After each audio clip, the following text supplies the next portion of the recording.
go ahead and turn it over to Kevin O'Rourke. Hi, good afternoon, everyone. My name is Kevin, and thank you for the introduction, Director Brown.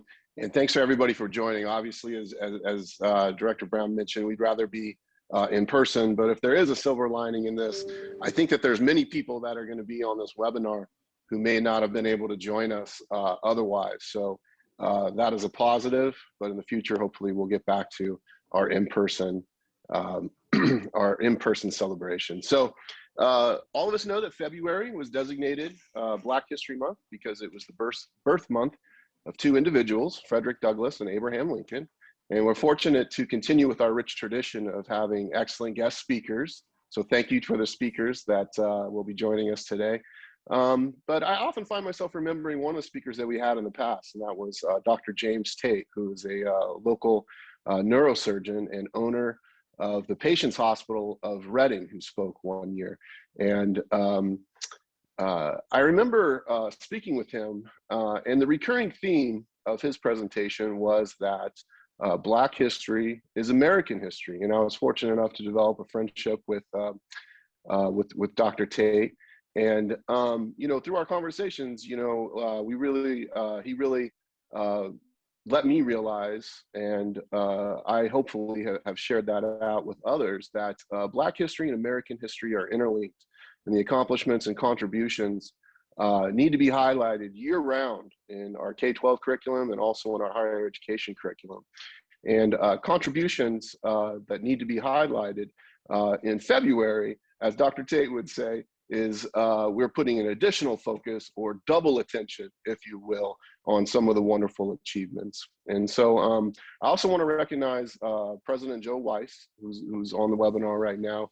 When Jerry and I first came together and talked about building an Umoja program, we went to Joe and said, hey, this is our idea. And he had one word. He said, go. And so he said, just do it. And so the college is behind you. And the success of the program began to build. And then we wanted to expand it out into the community. In the future, it's going to be plugged into the downtown revitalization project. And so again, we went to them, and Joe kind of sounded like a Nike commercial. You know, he was like, just do it. He's like, just go. You and Jerry have our support. You have the college's support.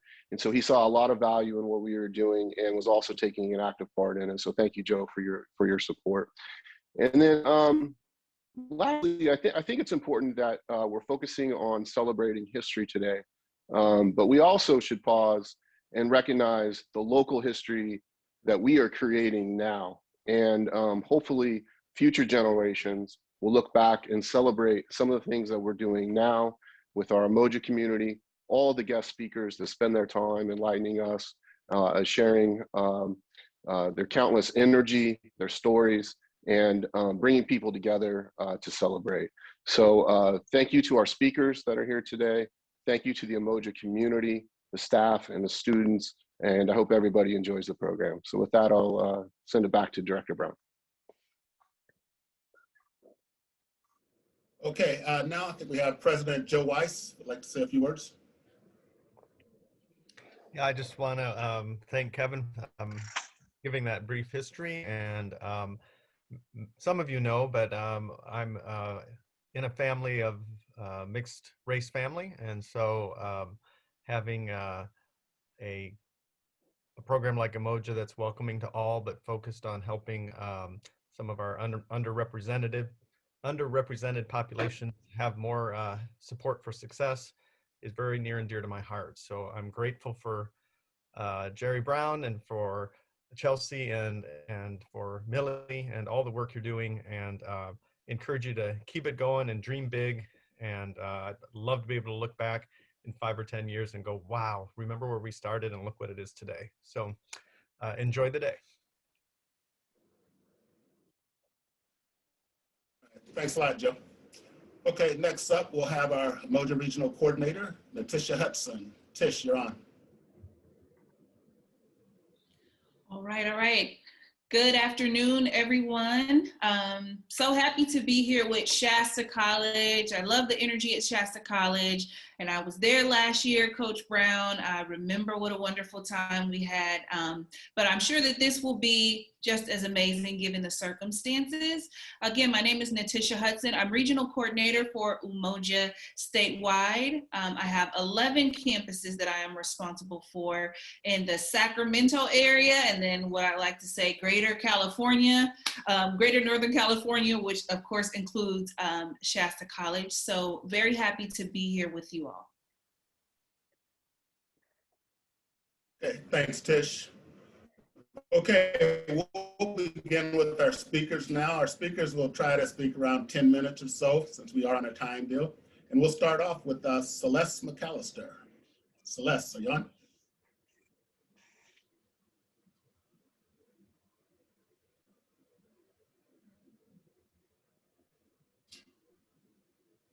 Okay, hold on a second. Oh, Eddie. There she is. Hello, everybody. Can you hear? Can you hear me? Yes, I can hear you. Great. Yes. Okay, great. My name is Celeste McAllister. I've been married to Eddie for 40-something years. I can't remember. And I'm honored to be here and to be able to speak today. Today is her birthday. Okay. And so I'm going to come to you from a sort of a personal perspective. And I want to tell you about a lady that I've learned about by the name of Biddy Mason. I went to school in Los Angeles back in the day, and there was very little discussion about Black history at all. I was pre-Dr. King, and it was pretty difficult. So we didn't learn about a lot of Black history in school. And then I wound up going to Catholic school, and there was very little Black history taught there. But when I got to college, I was not taught like today's, where they have counseling for students to decide what careers they want to pursue. There was no guidance at that at all. My parents were both high school graduates, and they didn't know anything. I was the first one to go to college in my family. So I wasted a couple of semesters trying what I thought would be good career path for me. I tried business. That didn't work out for me. I tried home economics. That didn't work out for me. But the blessing about home economics is that while I was there, I had to take a history class. And I saw that there was an African American Studies department. So I decided that I would take that because that would qualify me for my history. Once I got into the African American Studies department, there was no turning back. It was a chance to learn about my heritage, about the people in my history, and the slavery system. So the focus was basically at that time, because it was early Black history studies at that time, and it wasn't a very wide curriculum. It was mainly about slavery systems, the Middle Passage, and things like that. So the thing was, when I would go around and they would say, well, what's your major? And I say, African American Studies. I was really encouraged because people would say to me, and I say encourage in quotes, they said, what are you going to do with that? So nobody cared. Okay. So I said, I'm going to do with history what people do with other histories.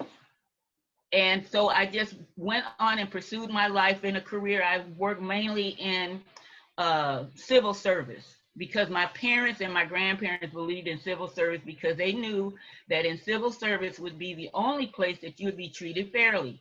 If you work for a private employer, the employer could do whatever he chose to do with each and every employee. But at least with public civil service, you were treated equally. You took a test, you passed the test, you were assigned a division, and you worked there and you got what everybody else got. So it was a difficult thing to live in a life where nobody respected our history. The cartoons that you saw disrespected us. If you think of Dumbo and Elephant Fly and all that stuff, we accepted it because, oh, they must be the blackbirds. But it's an insult. So you just had to learn to take the insults. And so today is now a time where people can look back and see our history and have respect for it. I'm excited to tell you about Biddy Mason. Biddy Mason was born in Mississippi, and she was born to parents that she never met. There were plantations in those days that bred people. So slave owners would want to buy a baby so that they could train that baby up in the way that they wanted them to go. So Biddy Mason never knew her parents. It could be that two strong Africans were bred together according to what the master of that plantation wanted. So they were bred together, and she never knew her parents. She was purchased by the Smith family, and she was raised by a lady that she called her grandma.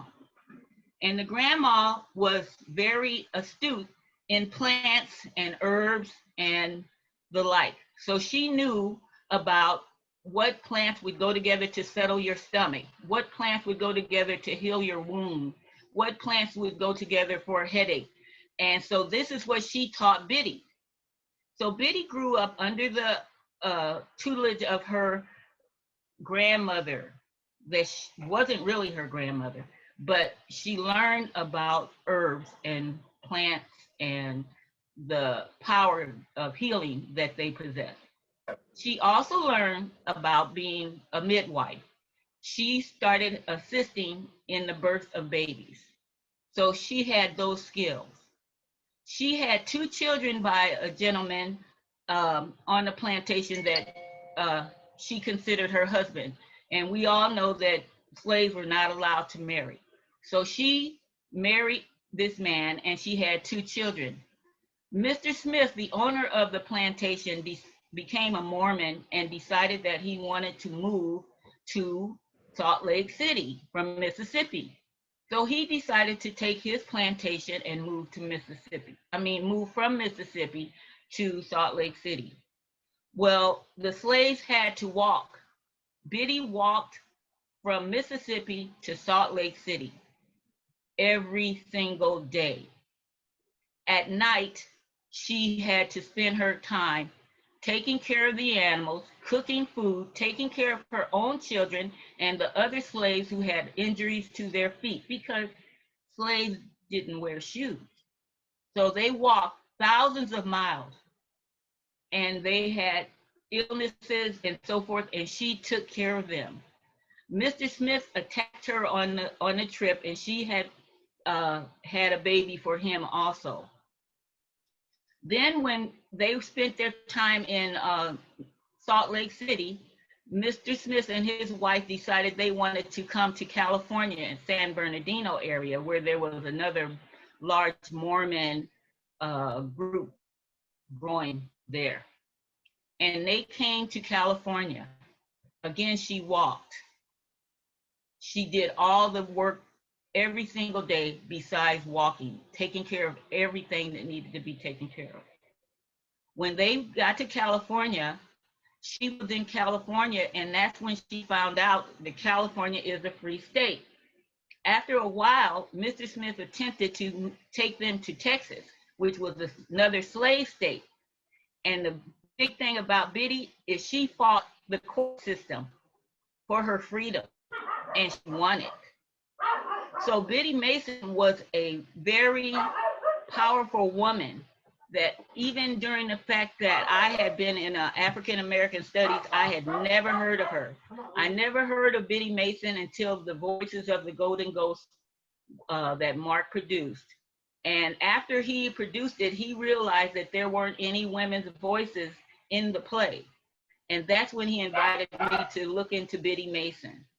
And so from the time I looked into Biddy Mason, I realized that she was an icon in Los Angeles, my hometown. And I had never heard of her. She owned property downtown in downtown Los Angeles. I don't know if you're familiar with that area, but back in the 50s and 60s, it was the place to go. The shopping, the restaurants, the movies, everything you wanted to do was downtown. Well, I didn't even know that Biddy Mason owned a large portion of that area. That's the area that I worked at. That's the area that I walked every day to lunch, and all my jobs were downtown. But Biddy Mason owned the corner of Third and Spring. And I tell you, if you look on your Google and you take a look, and you'll just see what kind of area it is. It's a big deal. And she owned that property. She turned out to be one of the richest women this side of Mississippi, the Mississippi River. So I could go on, and I really want to, but there's some things I want to tell you about this key. How many of you have heard of 312 Azusa Street and the Azusa Street Revival? The Azusa Street Revival is where the Holy Ghost fell down and birthed the Church of God in Christ, and also the Church of, what is it called? Methodist Episcopal? No, I can't think of it. Oh, I can't think of the other church. There's a Pentecostal, white Pentecostal denomination, and the Church of God in Christ, the largest Black denomination in the world. Okay, this is where they say the Holy Ghost, they had a Holy Ghost revival. That property belonged to Biddy Mason. Biddy Mason had a fellowship in a church. Let's see here. Back in 1888, they built this little church, and it was called the Stevens African Methodist Episcopal Church. It's an AME church. So after they had run out of space, she leased this place to William J. Seymour, who was the leader of the Azusa Street Revival. So I highly recommend that I'm going to show you some books that I found that mention Biddy Mason. This one is the book about you can't hardly see it. We'll put it in the notes. But there's a great book called Biddy Mason Speaks Up. And it's very, very comprehensive. It tells the story of Biddy Mason, and it also tells about the other things that were going on in history.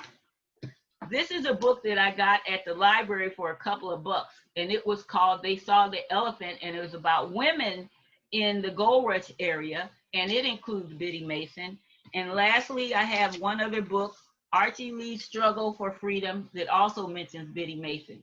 Look up Biddy Mason. She is a marvelous woman. She is a inspiration to all of us. And thank you for your time, and I enjoyed speaking with you today. Thank you so much, Celeste. That was outstanding. Okay, I had not heard of Biddy Mason, so that's very educational. Okay, next up we have Mark Oliver, and Mark's going to speak on the Voices of the Golden Ghosts. Hey, Jerry, I'd like to go before Mark, because Mark can really talk a lot. So I'm going to give him some of my time. Okay. All right, make it quick. Let's go. Okay. Just put my timer on. So I really appreciate given the opportunity to speak on the Pullman Porters. I've been trying to speak about the Pullman Porters for several years at Shasta College, and I appreciate me getting the opportunity to do it. So there's several things that impact us in Shasta County about Pullman Porters or the railroad. How many of you have heard of the Pullman Porters? And how many of you actually had tried to get across the tracks over on the west side of town? It's the railroad. Don't even try around 5 o'clock because you're going to get stuck. But that's what made me think about the Pullman Porters. And another really thing that also I like to talk about the Porters because my grandfather was one. So who were the Pullman Porters? Well, the Pullman Porters were ex-slaves. It was until after the Civil War that a guy named out of Chicago His name was George Pullman, and he owned a lot of sleeping car uh, and dining car, train cars.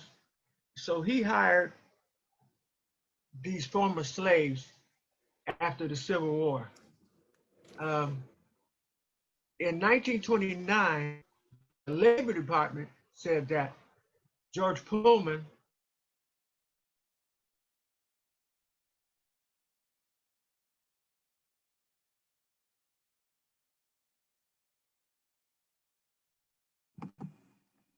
Eddie, it looks like you got muted. But Oh, okay. I'm back. Am I back? yeah, sorry about Oh, that. okay.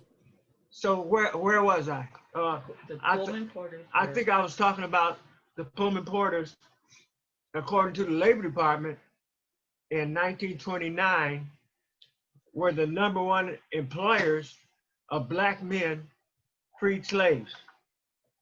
So this was a milestone that they had an employer after they became free slaves, which is some discussion about that, the 14th Amendment and all that. If you are a Netflix watcher, look for AMEND on Netflix, hosted by Will Smith. It talks about the 14th Amendment.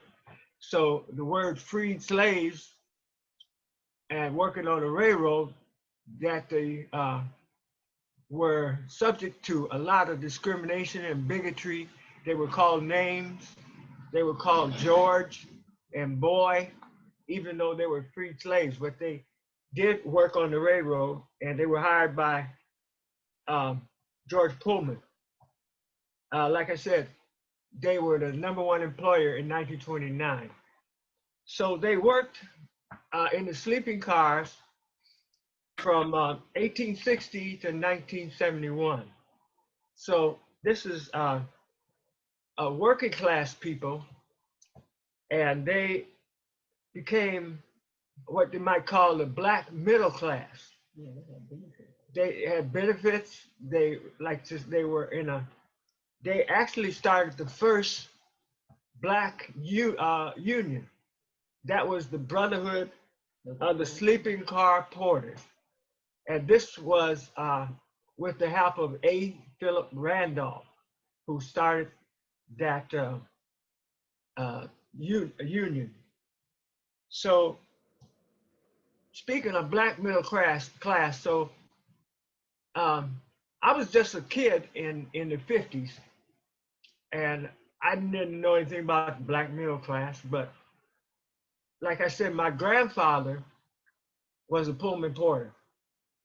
And one thing that I knew when we went to visit my grandfather is that he was never home.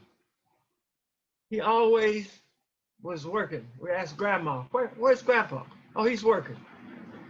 At the time, we really didn't ask or understand what he did. And this is what we always would wonder about Grandpa. He was never there. Well, black middle class, we didn't really realize then, or me personally, what middle class or the classes were. But what we did know is that Grandma and Grandpa owned their house, and they owned the house across the street. Because when we would go visit them, Grandma would put us to work. She would say, go across the street and do this and do that. I didn't really realize after a while that she actually owned the house. So in Evanston, Illinois, that's where my grandparents lived, they owned 2 houses, black middle class. And another thing is, my mother graduated from Northwestern in Evanston with a pharmacy degree. But also, my grandparents put through college 1 doctor and 3 or 4 lawyers. This was all at Northwestern. So being what you might say a part of the black middle class is what they were. I didn't realize it. This is once again one of the reasons why I like talking about Pullman Porters, because it actually affected me and my family, and the education that my aunts and uncles got was very good, because he was exposed to the black middle class. He was part of the black middle class, and also the Pullman Porters were very instrumental in the civil rights movement, because they were a union. They were together in solidarity and unity. They helped out with the civil rights. So this is a little bit about the Pullman Porters. So I want to turn my time over to Mark Oliver, who is our producer of the Voices of the Golden Ghost. And like I say, he always has a lot to say. So, okay, I'm done. Thank you. All right, thanks a lot, Eddie. We appreciate that. All right. So next up, like I said, we have Mark Oliver, and Mark has shown his films out here at Shasta College, and his one film from Quarters to Lincoln Heights went worldwide. And I have to say, I was in that. Okay, so anyway, so next up, we have Mark Oliver. Mark, you're on. All right. Thanks, Eddie. Really quick, Mark, I don't mean to interrupt. I just wanted to mention that I did see that someone had raised their hand. We're just going to hold all questions until after Mark is done speaking, and then we'll go ahead and open up the floor. You'll all be able to raise your hand. I can unmute you, and then you can ask your questions or add your share. Okay. How's my audio? Sounds great. Oh, okay. So I live up in Mount Shasta, and just a little quick stuff about me is, so I went to art school, and I am a— Can't really hear you, Mark. You need to be louder. Louder, huh? How's that? Is that better? Better. Better. Okay, so I went to art school, and then I learned filmmaking. So when I moved up to Shasta, you know, there's no art galleries, there's no museum. So I started to get more into filmmaking, and I made this film. I made about— Can't hear you, Mark. Yeah, I think that's my crummy speaker. You can't hear me at all, huh? Nobody can hear me? Eddie, can you hear me? I can hear you okay. Turn up your speakers, maybe. I don't know. Can everybody hear me before I can hear you. Okay. We can hear you. All right. So from the Quarters to Lincoln Heights, you can Google that, and you can watch that movie online. That's a film about the African Americans who came out in the Great Migration to work in the lumber industry, the towns of Weed and McLeod, and a few other towns. But it pretty much highlights the de facto segregation that took place in these racially divided towns. You know, they would divide the towns up, and the Italians lived here. The whites lived over here, the blacks lived here, and the Mexicans lived here. So that film pretty much documents that history of Northern California. While I was working on that film, and I have to just say that, you know, being a filmmaker and an artist, I'm not really a historian, but I'm getting close to that now just because of my curiosity. And for anybody who's out there in the college audience, I just want to make a little plug for the history department. History is so exciting. I don't think a lot of people go into it these days, but it's just a bottomless pit of knowledge you can uncover. It's just exciting. I encourage anybody to like take more history. There's my plug for history. But so when I was working on the quarters of Lincoln Heights, I was doing some research in the census records, and I started going back and back, and I go to the 1850 census, and I find that there were African American people up here in Siskiyou County. I had no idea that, like, what were they doing up here, you know, in 1850? And then, you know, it's the gold rush. And then a little more research, I found a couple books, like there might be 3 books. There's hardly any literature on this subject. There's more coming out now. And actually, we're working on a book, our group right now. And Celeste is actually doing an article for that. So I learned that, you know, by 1852, there were like 3,000 free and enslaved African Americans in California working in the gold fields.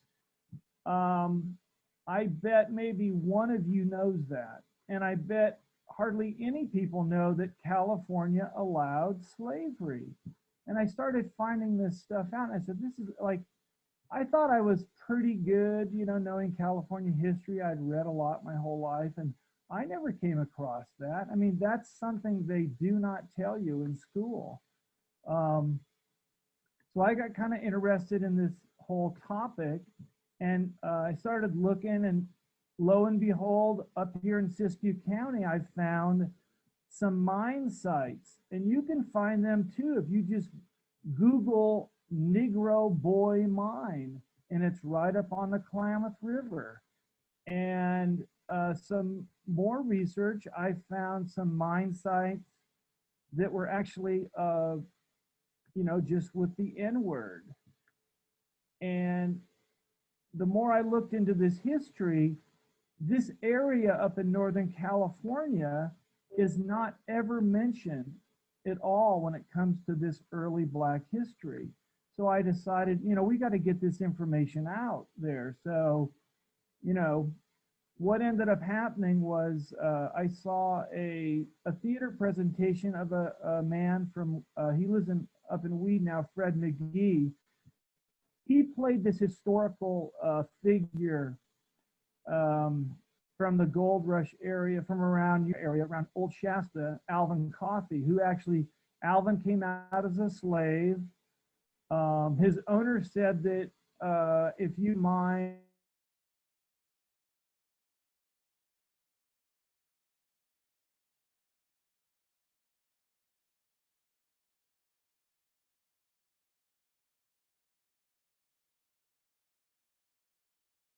to California, mines the gold up in Old Shasta there outside of Redding, makes around $6,000-7,000, goes, you know, sends the money out to Missouri, earns his freedom, but then he goes back and gets his wife and comes out a 3rd time on a wagon train to California, to Shasta. Then he goes up to Canada and gets his kids and comes back. I mean, I kept saying, like, where's the Hollywood movie of this guy? I mean, you know, 4 wagon train trips across the United States. I mean, amazing story. Well, this local guy who'd never been on stage before played him. And I thought, well, if Fred McGee can do it, well, then I bet we can get some other people locally to reenact some of these stories of Northern California. I asked Jerry, but, you know, we still haven't got Jerry up on stage yet. We're still hoping, you know, we're still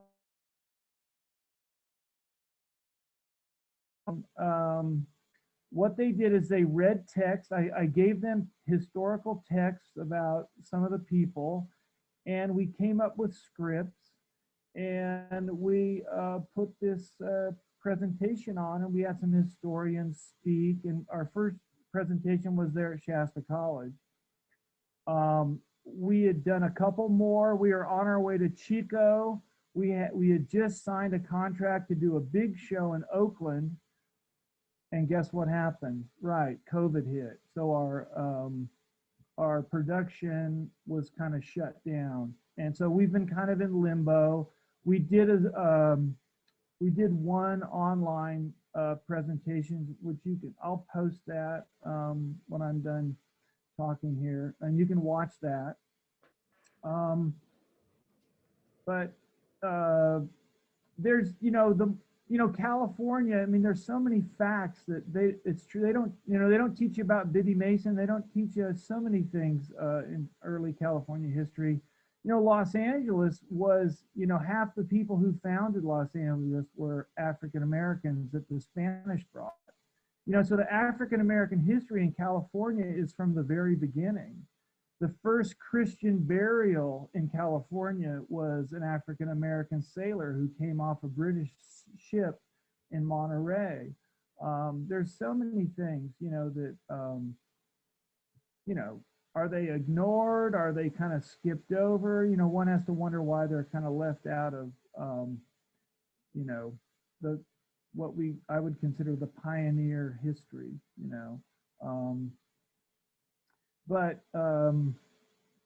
Anyway, so if you go to our website, you'll find some information about what we're doing. I'd like to put in a little local plug.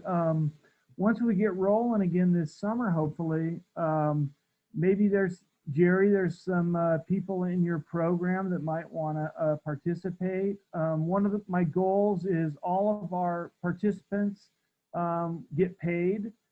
So we've given stipends to all of our actors. And none of our actors have ever set foot on stage. So we work on a script together, they get comfortable, and they've all done really amazing jobs. So if we can stay in touch, maybe there's some people that would like to try to do a role in this summer or next year. Yeah, we'll stay in touch, and we'll definitely try to work something out there. Yeah, that would be awesome. So I think I've hit all the main points of our program. We're just trying to get the word out about Siskiyou County, and we're Shasta County, and we're expanding with our book project to tell stories from the whole state of California that they're just not in the history books. And we've got some great authors, and I'll keep you posted on that too, Jerry. All right, thanks a lot, Mark. Really appreciate it, man. Okay, so right now I want to turn it over to Chelsea, and she's going to take it on from here. All right, Chelsea, you're up. Awesome. Thank you so much, Jerry, and thank you to all of our guest speakers. We really, really appreciate you being here and enriching our lives even more. I'm going to give Tish, our regional coordinator, just a couple of minutes to talk about Umoja and what the Umoja community is all about. And then I will go ahead and get our trivia game started. So Tish, if you are ready. Yes. Uh-oh, can you all hear me? I can. Yes, okay. Thank you so much, Chelsea. Yes, thank you, Chelsea. Again, thank you so much for having me here, and thank you for those wonderful stories and narratives that have been shared thus far. It has been really refreshing and entertaining to hear about that. I just want to share with you all about Umoja, right, and how we too are Black history. And so a little bit about our program is it was founded in 2006 by a group of educators who really came together and said, we want to make a difference in the California community college system for Black students. We know that they are not being served. We know that they are not being prepared, that education is an uphill battle for Black students in this system, and we want to change that. And so they got together in their spare time, completely volunteer driven. It's not and put their heads together to see how can we make change for Black students, how can we uplift scholarship for Black students, and how can we push institutions to be more equitable and inclusive. And that hard work paid off. And for 10 years, they worked together, and we were finally formally recognized as a student success program by the California Community College Board of Governors. And in 2018, we became an official line item in the California state budget. So that is some history to let you all know that Umoja Community Grassroots Effort, it came from a group of educators who said, hey, we are smart, right? We are scholars, but most importantly, we love Black students and we want to champion their success. We want to do students. Right now, Umoja is in over 66 community colleges in the state of California. We have partnerships with the HBCU system, historically Black colleges and universities. We have partnerships with the University of California, and we are currently working on a partnership with Cal State universities as well.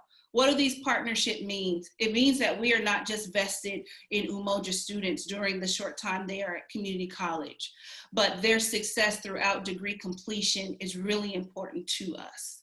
And therefore, we partner with these institutions to make sure our students are taken care of, that they have resources, that they have home bases once they transfer to these systems. You know, to all of the students, I just hope that that inspires you. Many of the Umoja students here are super active. You are tutors, you're peer mentors. I love that so much about you, and hope to inspire you and still that you too are Black history, right? So we know the enslavement of Black history is a part of. We were doing fantastic things. We created math, we created science, and you are descendants of that greatness. And so I just hope to encourage you to understand your history, where you come from. And that is exactly what Umoja is about, because we know that Black students succeed when they know who they are, where they come from, where their culture is infused with their educational process, and they succeed beyond measure. So as you celebrate Black History Month, be thinking about how you plan to make a difference and how you have already done so as students paving the way and as young Black leaders who are the future of tomorrow and will go on to do wonderful things. So thank you so much, Chelsea. I appreciate you all, and thank you for being a part of and supporting Umoja community. Thank you so much, Tish. We're so happy to have you here. We start off with a question or see if anyone in the chat box has already said something. What? Oh, did that not come across? I'm sorry. No. What'd you say? Internet issues. I was just wondering if you would see if anyone had asked any questions in the chat, or if you could start out by asking a question just while I add everybody. So I'm going to ask a question in the chat that everybody can answer.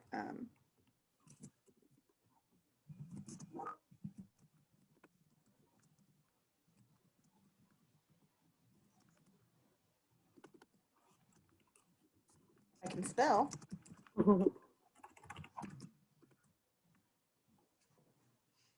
So what is your favorite thing that you have learned so far this afternoon? Oh, I wrote too far, but I meant so far.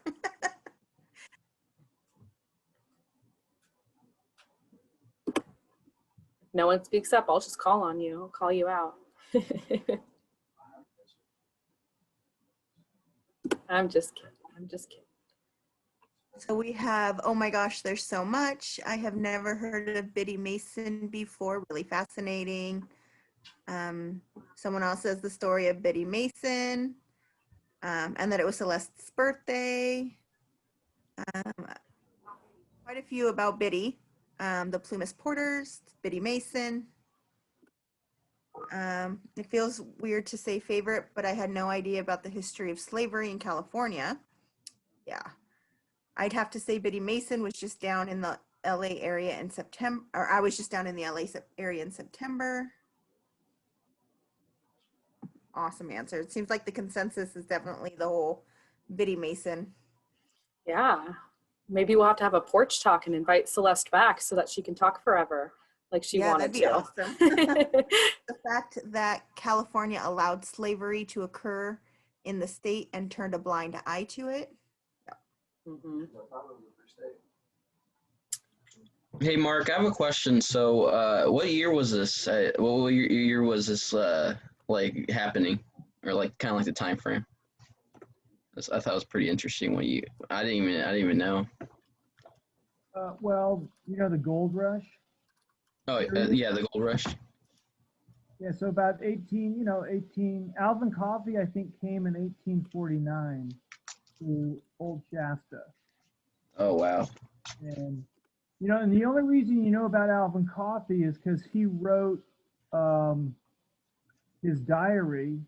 Mm. And this is an interesting thing I learned recently. So he is the only African American in the California Society of Pioneers. Okay. And they have like a center in San Francisco.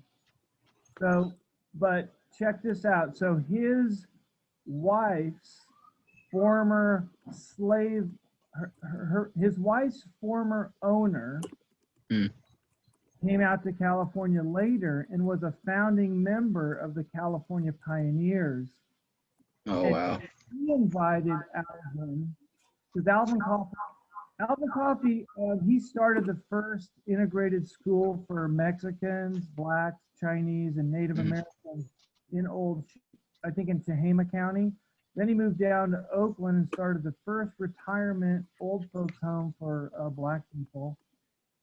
And so when he was down there, he was invited to become a member of the California Society of Pioneers. But you have to think, out of, how many more people have stories like him? Yeah, it's untold.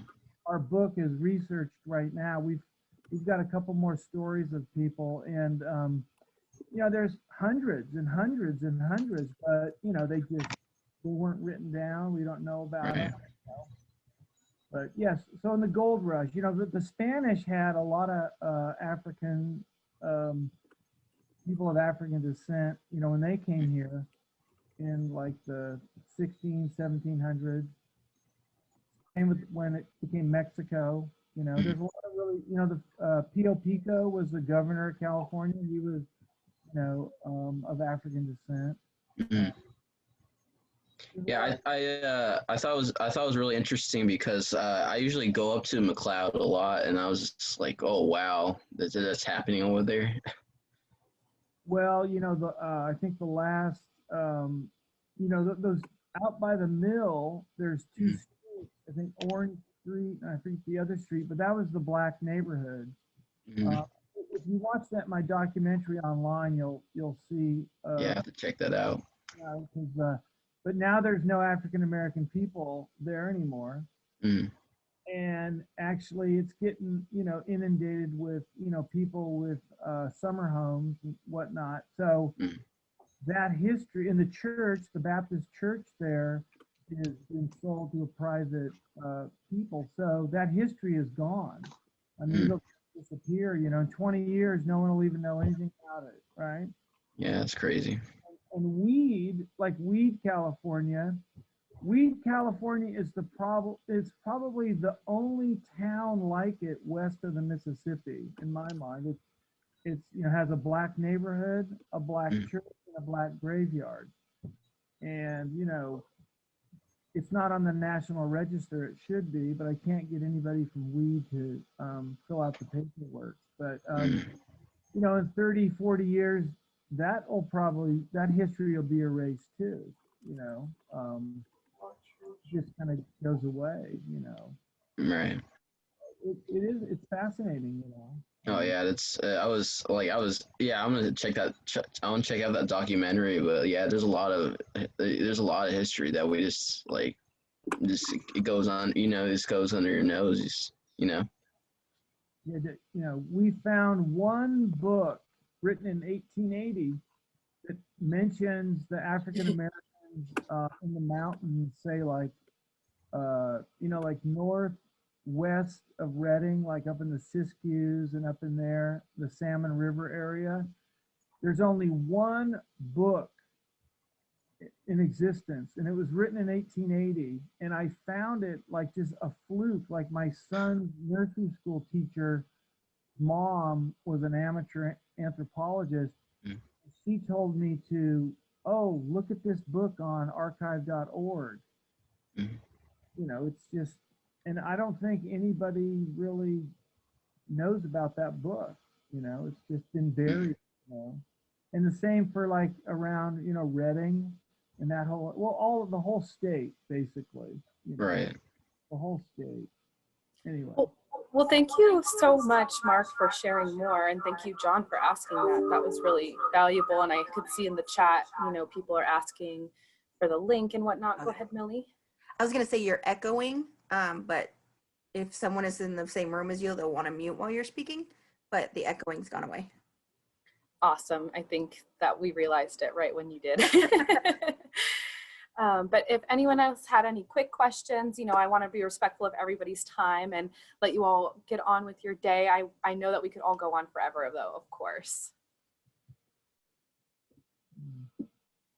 All right, hearing and seeing none, I will go ahead and conclude this Black History Month celebration for 2021.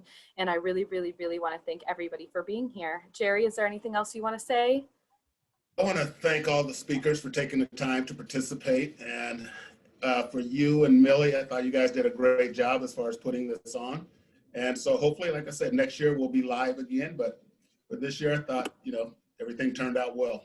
So appreciate everyone participating today. It was a lot of fun. Thank you. All right. Well, you guys all have a great day. Bye. Bye. Bye. See you later.